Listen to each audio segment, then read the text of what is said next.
Olá pessoal, sejam bem-vindos ao canal.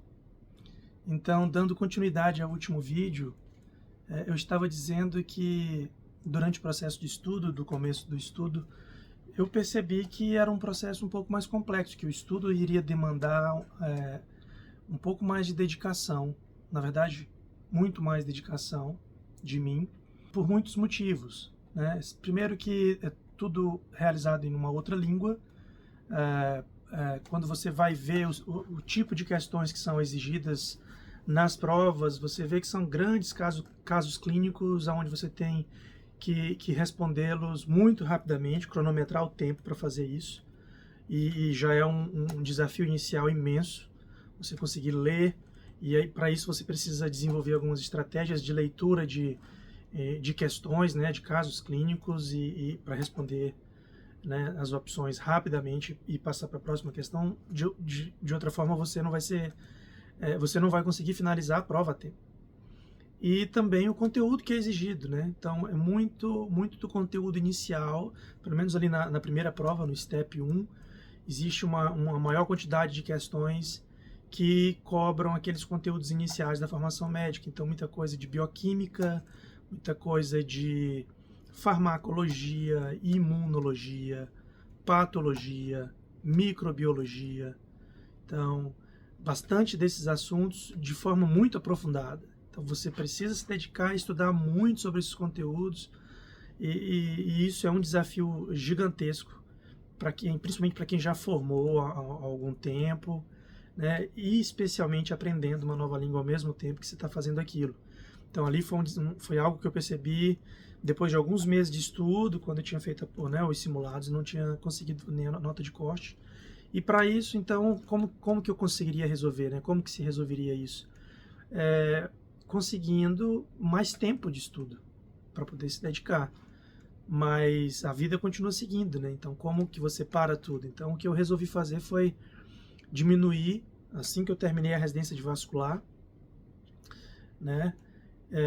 Eu resolvi diminuir a quantidade, a carga horária de trabalho. Então, eu diminuí muito o número de plantões.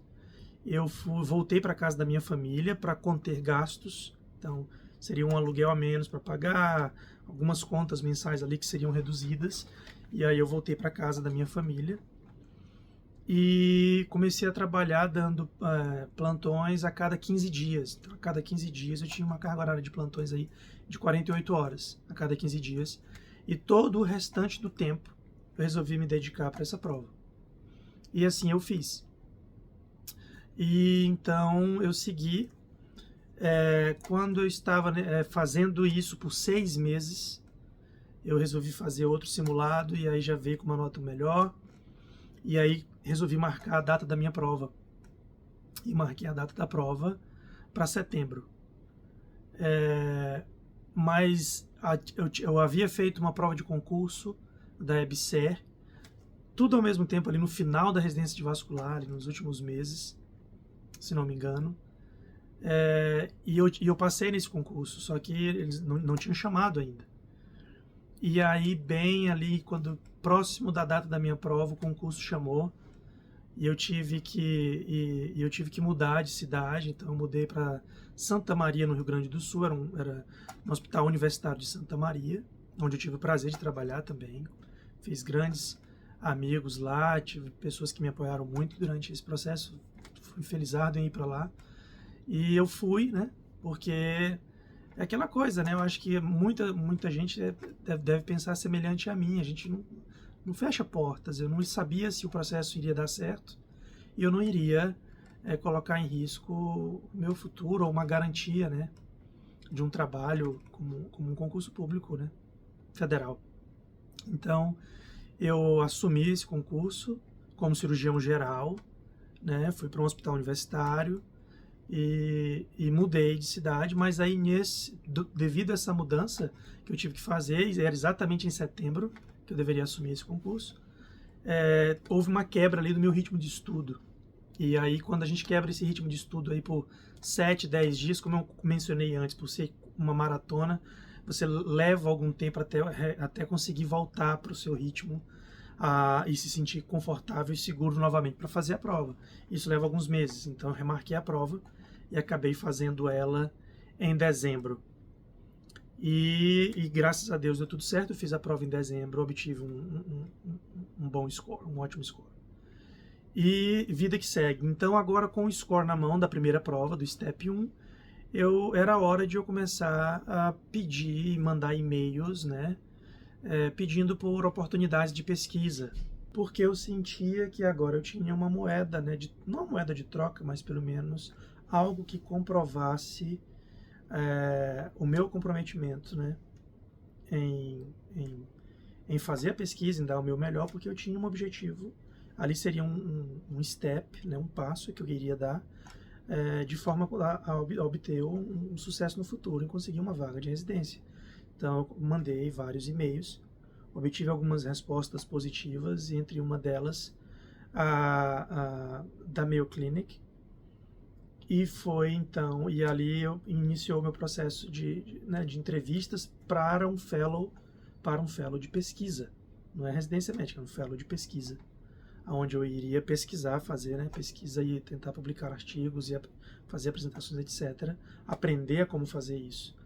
E então eu fui selecionado para isso. Depois de algumas entrevistas, mandei e-mail com o meu currículo, etc., com, né, meu score, me apresentando, falando de qual que era o meu objetivo, e junto eu anexei algumas cartas de recomendação que eu tinha do Brasil, inclusive de alguns colegas cirurgiões que me conheceram, que poderiam falar sobre mim.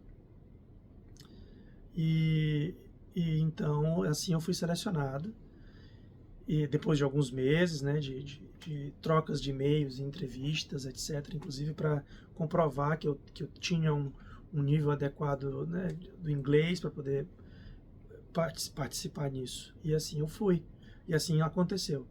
No entanto, quando estava nesse processo, que eu já tinha sido selecionado para vir, né, fazer a pesquisa, minha esposa engravidou. E aí muda tudo, né? Porque esse fellow de pesquisa que eu consegui, onde eu fui selecionado, mas eu viria sem salário, eu viria me bancando. E esse é um outro ponto importante que eu acho que tem que ser dito, é que durante todo esse processo, essa foi exatamente uma das razões de eu tentar conter gastos, para tentar juntar algum dinheiro, vendi carro, evitei fazer dívidas, porque eu sabia que em algum momento, na verdade eu não tinha certeza, mas eu estava me preparando, já me precavendo para que, se em algum momento uma oportunidade aparecesse para mim, eu teria que estar pronto para agarrar ela. E assim eu fui fazendo, e foi ao longo dos meses, alguns anos. E quando a oportunidade apareceu, que foi esse fellow, eu estava pronto para vir. Claro, que não dá, né? Eu conseguiria me manter ali por um ano, né? Bem restrito, mas havia conseguido me preparar para isso. Mas então minha esposa engravidou, e aí bateu aquela coisa. Eu disse, nossa, e agora como que vai fazer, né? Por causa dos custos, né? Os custos de um pré-natal, parto nos Estados Unidos e tudo mais, estaria totalmente fora do orçamento. Agora muda toda a configuração. Quem é pai e mãe sabe disso. E então eu conversei com o pesquisador que aceitou me trazer, né? E ele, uma pessoa simplesmente extraordinária e excepcional. E o que ele me disse foi assim: então a gente espera a tua filha nascer. E assim que ela nascer e tu te sentir confortável, tu vem. Tu espera alguns meses, claro, né? E depois que ela nascer, e aí você vem. E assim a gente fez. E nesse processo, nesse mesmo período, eu estava estudando para a segunda prova, o Step 2. Porque eu já queria ir para a pesquisa nos Estados Unidos, vir para cá, já com o Step 2 feito, para não ter essa preocupação durante o momento da minha pesquisa, para eu não ter mais isso para ser resolvido. Eu não sabia como as coisas seriam e eu ficava com medo de... E foi exatamente em um momento onde o Step 2 começou a ter maior repercussão e maior protagonismo no processo de revalidação, porque agora, hoje em dia, o score do Step 2 é o mais importante. Então eu tive que correr para fazer a segunda prova. Minha filha nasceria em agosto, eu fiz a prova em julho ou junho, se não me engano. Mas eu corri para fazer a prova e deu certo também. Minha filha nasceu, eu esperei até que ela completasse 4 meses de vida, né, me planejei todo, e assim eu vim para fazer pesquisa na Mayo Clinic em Rochester, Minnesota. E comecei ali minha pesquisa, eu vim no mês de dezembro e comecei a pesquisar como um research trainee em janeiro. E assim eu fiz, trabalhei muito durante o ano inteiro, dei todo o gás que eu tinha, tentei abraçar todas as oportunidades que eu pude, fazer um bom trabalho, né, independente do que acontecesse no futuro, eu queria fazer aquilo, né, e ao longo do tempo também a pessoa, meu mentor que me trouxe, né, o pesquisador, eu queria muito fazer um bom trabalho também com ele, em agradecimento até pela oportunidade que ele estava me dando de vir e tudo. E assim eu fiz, graças a Deus tive um ano extremamente produtivo, né? Consegui publicar, consegui apresentar trabalhos em grandes congressos, inclusive em apresentações em pódio, o que te gera um certo, te faz você ser visto pelos outros serviços, né? E aí nesse ponto, né, nesse ponto dessa jornada, a minha cabeça já tinha mudado. Inicialmente eu queria fazer um fellow de cirurgia vascular, né? Aqui eles chamam fellow, no Brasil a gente chama subespecialidade, então a gente faz cirurgia geral, depois faz a subespecialidade vascular. Aqui existem caminhos diferentes, aqui existe como virar um cirurgião vascular, aqui existe o caminho passando pela cirurgia geral, que são 5 anos de residência, e depois você faz um fellow em cirurgia vascular de 2 anos, então ao todo são 7 anos de graduação. E existe a cirurgia vascular integrada, onde você entra diretamente na especialidade de cirurgia vascular, e assim acontece com algumas outras especialidades, e você faz 5 anos da especialidade e gradua. Então, na minha cabeça, eu queria vir para... E existe a possibilidade das pessoas virem de outros países para fazerem o fellow daquela especialidade que você tem interesse. Então, uma pessoa, por exemplo, pode vir da Europa ou do Brasil e fazer unicamente, por exemplo, os 2 anos de cirurgia vascular, que é um fellowship de vascular. Mas o processo, para que você possa aplicar e competir por uma vaga, é o mesmo processo de fazer a residência. E com o problema de que quando você vem apenas para o fellow, é mais difícil que você tenha autonomia para trabalhar em qualquer lugar do país. Você pode até continuar no país trabalhando, mas vinculado a alguma instituição. Você não tem plena liberdade.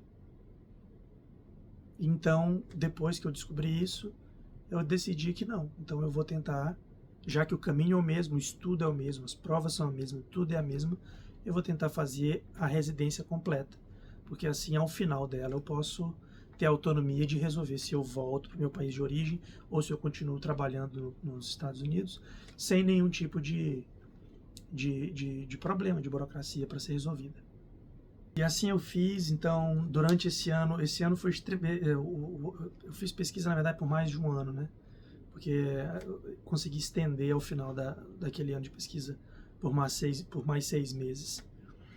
E aí foi muito importante isso tudo, porque eu pude ampliar meu network, conhecer outras pessoas. Durante esse ano da minha pesquisa, foi aonde eu consegui as minhas cartas de recomendação, que é outra coisa importante, né? Então, e assim eu apliquei para residência médica aqui nos Estados Unidos para cirurgia vascular.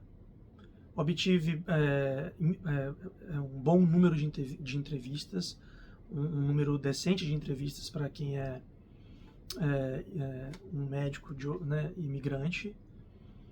E assim eu fiz, e graças a Deus e a várias outras pessoas que me ajudaram ao longo do caminho com conselhos, com diversas formas, né? As pessoas às vezes ajudam e elas não sabem que estão ajudando.